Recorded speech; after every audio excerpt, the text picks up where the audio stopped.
Seja louvado nosso Senhor Jesus Cristo.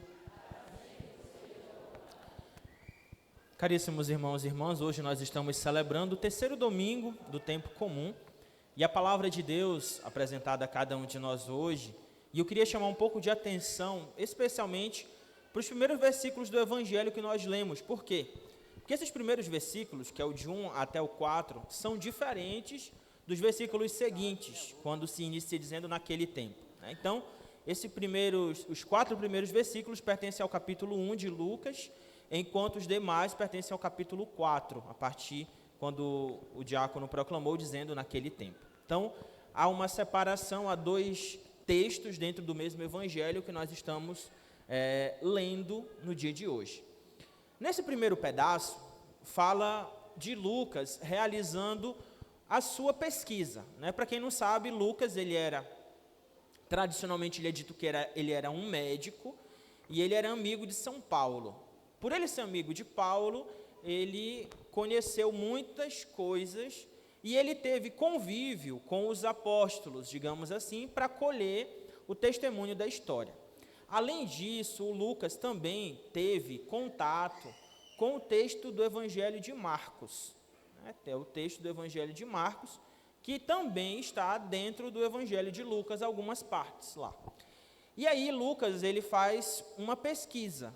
Para que ele escreva o Evangelho, ele faz uma pesquisa. Por quê? Porque Lucas não era apóstolo. Todo mundo sabe que São Lucas não era um apóstolo.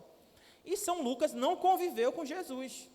São Lucas não estava ali com Jesus, onde Jesus andava, não tinha ali São Lucas escrevendo, Quem assiste a série The Chosen, o Mateus, na série The Chosen, tem uma tabuinha que ele fica escrevendo. Aquilo é só licença poética, porque não tinha ninguém escrevendo nada na hora que Jesus estava realizando a obra.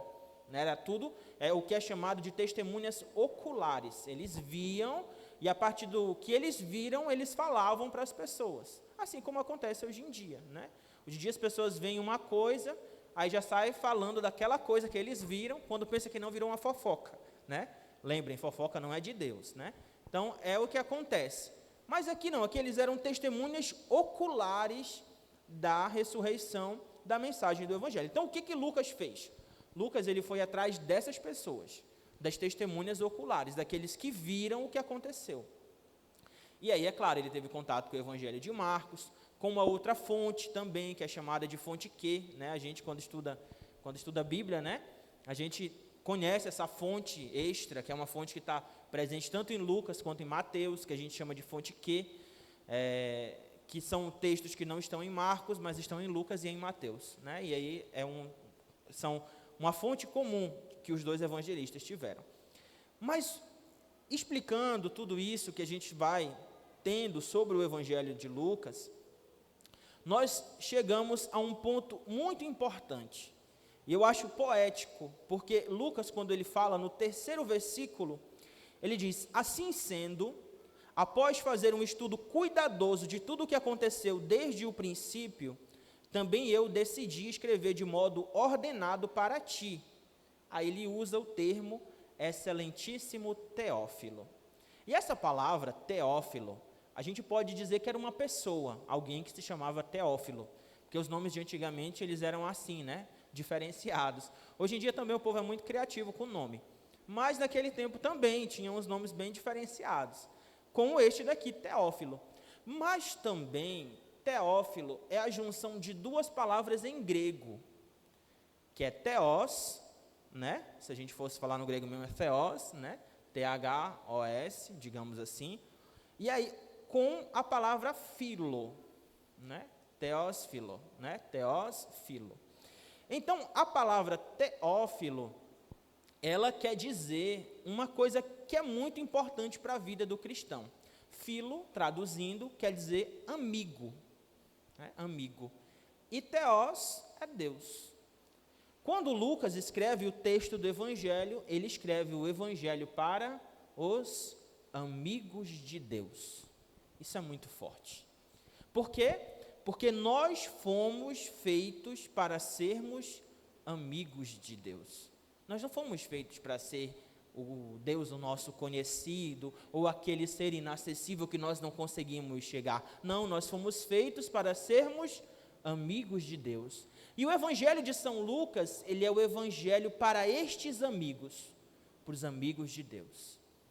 Então, caríssimos irmãos e irmãs, nós hoje somos chamados justamente nessa amizade, nessa proximidade de Deus, a estarmos ligados a Ele. E São Paulo, na segunda leitura hoje, diz isso, que nós, individualmente, somos membros, mas unidos nós somos o corpo de Cristo. Você percebe como é, além de belo, forte também? Você não é uma pessoa qualquer. O amigo de Deus, ele não é uma pessoa de lado, de escanteio, para ser deixado ali. Não. O amigo de Deus, ele é membro do corpo de Cristo. Ele está aliado a este corpo, ele está unido a este corpo. E é por isso que os membros do corpo de Cristo bebem do mesmo Espírito. E este mesmo Espírito vai dando a cada um dom específico, que não vai servir para ele em si, mas vai servir para todos. Porque os dons do Espírito não são feitos para a nossa individualidade. Lembrem-se, se você tem um dom que Deus te deu, e você se sente com soberba, orgulhoso por causa disso, não é de Deus esse sentimento. Porque os dons que Deus nos dá não foram feitos para nós. Eles foram feitos para o serviço do nosso próximo, para o amor da igreja. E aí, quando nós temos essa concepção, caríssimos irmãos e irmãs, a gente se considera agora este amigo de Deus, os excelentíssimos Teófilo. Agora você já tem uma palavra nova para chamar o seu irmão. Olá, Teófilo, né? Olá, amigo de Deus. Porque é assim que Deus quer que nós sejamos dele, amigos. Na segunda parte do Evangelho, a partir do capítulo 4, versículo 14, fala Jesus voltando para a sua região, a Galileia, com a força do Espírito, e sua fama espalhou-se por toda a redondeza. Então, o galileu desconhecido lá de Nazaré, que era conhecido só por sua família, agora era uma pessoa famosa. Jesus era famoso em toda a região. E quando Jesus chega na sinagoga, todo mundo elogiava, porque Jesus falava muito bem. A própria palavra diz isso, né? Como ele faz bem, fala bem, como ele faz bem em todas as coisas. Então Jesus tinha essa fama e ele de fato era assim. Então quando Jesus retorna, quando Jesus ensina, aí Jesus vai à sua cidade, Nazaré, lá onde ele tinha se criado. Ele entrou na sinagoga, levantou-se, fez a leitura, e ele escolheu a passagem do profeta Isaías, que fala do ano da graça, que é o ano que a gente está até vivendo na igreja agora, em 2025. Nós estamos no ano santo, o ano da esperança, o ano santo da esperança. Então Jesus escolhe a passagem do profeta Isaías, e aqui fala da missão dele. Qual é a missão? Ele diz: o Espírito do Senhor está sobre mim, porque ele me consagrou com a unção, para anunciar a boa nova aos pobres, para proclamar a libertação aos cativos, e aos cegos a recuperação da vista, para libertar os oprimidos e para proclamar o ano da graça do Senhor.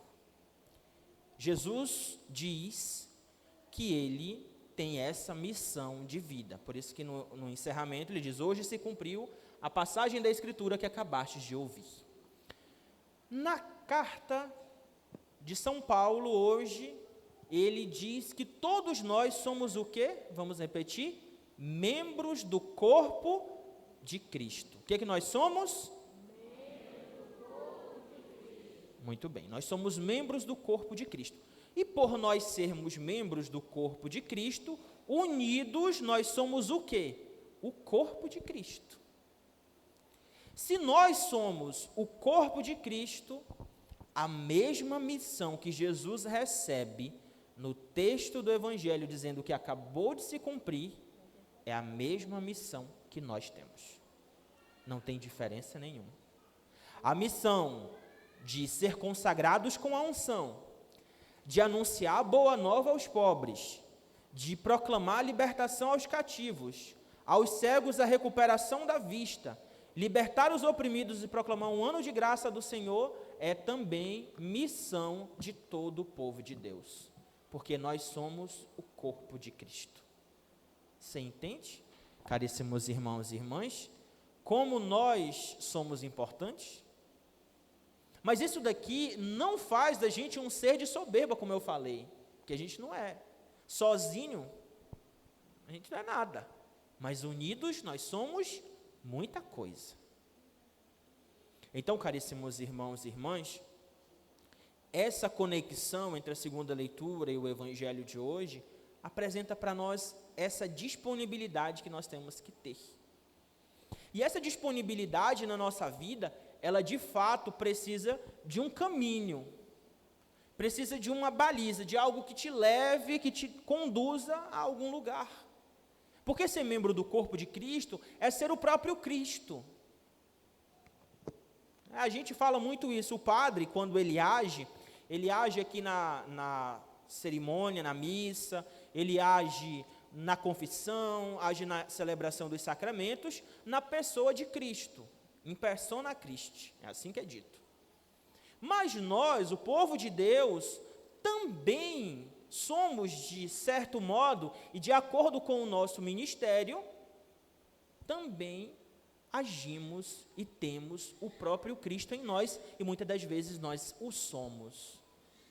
E aí a gente lembra diversos santos, como São Francisco, que dizia que o nosso testemunho de vida pode ser a única forma de evangelho que as pessoas vejam. Esse é o chamado de Deus a cada um de nós. Então, hoje, caríssimos irmãos e irmãs, nós somos chamados a viver de acordo com o que o evangelho está nos ensinando. E aí a gente pode pregar o evangelho com as nossas ações, com a nossa vida, com o nosso caminhar, e se for preciso a gente fala alguma coisa, mas só se for preciso. Se não for, a gente fica calado, só o nosso testemunho é suficiente. A palavra de Deus hoje, ela quer que nós entendamos de verdade que nós também temos a missão de Jesus. E aí, a gente fala, né, quando a gente é batizado, não sei se vocês já ouviram, se já foi dito alguma vez para vocês, mas quando nós somos batizados, nós recebemos a missão de Cristo. E nós recebemos o que nós chamamos de tríplice munus de Cristo, né, a triamúnera do Senhor. E qual é? Nós somos profetas, sacerdotes e reis. Nós recebemos essas três funções, as três missões do Senhor, de sermos profetas, sacerdotes e reis. E todo o povo batizado que nós chamamos de sacerdócio comum dos fiéis. Nós somos ministros, mas sacerdotes ministros, e vocês são o sacerdócio povo régio. Nós somos um povo régio, um povo sacerdotal. E aí, caríssimos irmãos e irmãs, isso significa que nós temos a mesma missão. A mesma missão. Então, o padre aqui tem a missão de ler a palavra, de preparar a homilia, de falar, de explicar, como lá na primeira leitura era feito, né? Na primeira leitura era feito isso, eles liam a lei do Senhor e explicavam para que as pessoas compreendessem. Essa era a missão dos sacerdotes. Mas também é a nossa missão, porque nós também somos um povo sacerdotal, de conhecer a palavra, de estudar a palavra, de pregar a palavra, de falar da palavra, porque Deus quer isso de nós. Então, caríssimos irmãos e irmãs, nós precisamos fazer cumprir hoje a passagem da Escritura que se cumpriu lá no tempo de Jesus.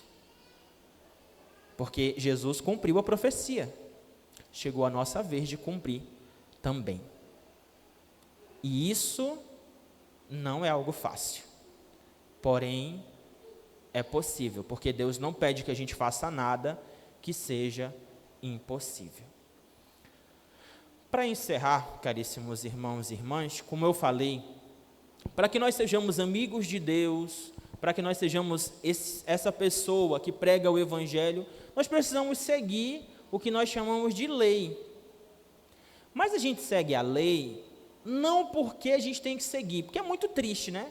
Você imagina, todo mundo sabe que é pecado faltar uma missa dominical, né? É pecado você não ir para a missa de domingo, se você não tiver nenhum problema, né? No geral, eu estou doente, não é pecado, tudo bem. Estou cuidando de uma pessoa que está enferma, tudo bem, não é pecado. Tem algum motivo grave, sério, né, que eu não posso estar na missa dominical, então não é pecado faltar. Mas caso não exista e eu não vá para a missa no domingo, eu estou sim cometendo um pecado. Isso é a lei, porque o primeiro mandamento da igreja diz o quê? Participar da missa inteira aos domingos e festas de guarda. Isso é um mandamento da igreja, então a gente tem que cumprir, é uma lei. Mas que coisa triste seria se a gente fosse todo domingo para a igreja porque a gente é obrigado. É muito triste fazer as coisas só porque a gente é obrigado. Eu não sei vocês, tem coisas que a gente faz porque a gente é obrigado a fazer, né? Mas é muito triste passar a vida inteira fazendo as coisas porque a gente é obrigado, vocês não acham? Eu acho que é muito triste. Então a gente precisa aprender a amar. Porque o amigo, ele ama. O amigo de Deus, ele só pode ser amigo de Deus se ele ama, porque a gente não pode não amar os nossos amigos. Senão não é uma amizade, é outra coisa. Então, para que nós sejamos amigos de Deus, nós precisamos amar a Deus. E para que nós amemos a Deus, nós precisamos conhecer a Ele, porque Santo Agostinho diz que não se ama aquilo que não se conhece. Então, a gente precisa conhecer a Deus. E como é que a gente conhece a Deus?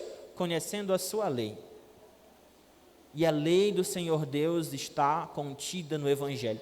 É muito importante isso, caríssimos irmãos e irmãs, porque a lei do cristão está contida no Evangelho, e a gente tem que ler o Evangelho, viver o Evangelho, praticar o Evangelho. É ali que está. Então o povo lá, na primeira leitura, né, do governador, o rei Neemias, enfim, o que acontece? Eles estavam chorando quando eles ouviam a lei. Eles estavam chorando. E Neemias disse: vão para a casa de vocês, não fiqueis tristes com o que vocês acabaram de ouvir. Porque a lei do Senhor Deus não é para ser algo triste na nossa vida, é para ser algo que nos alegra. E eu digo para vocês que nada deixa o cristão mais feliz do que fazer a vontade de Cristo. Afinal, nós levamos o nome dele no nosso peito. Nós somos cristãos. Então, caríssimos irmãos e irmãs, peçamos a capacidade a Deus de nós entendermos isso, de entendermos que a lei dele, que é espírito e vida, como diz o Salmo, que é perfeita, ela nos conduz a um caminho de santidade tão grande que é estar na presença dele. E as nossas quedas, os nossos erros, as nossas dificuldades não são nada comparado ao amor e à misericórdia de Deus por nós. Por quê? Porque nós somos amigos dele e ele é nosso amigo. Peçamos a Deus a capacidade de sermos perseverantes no chamado que ele nos faz. Seja louvado o nosso Senhor Jesus Cristo.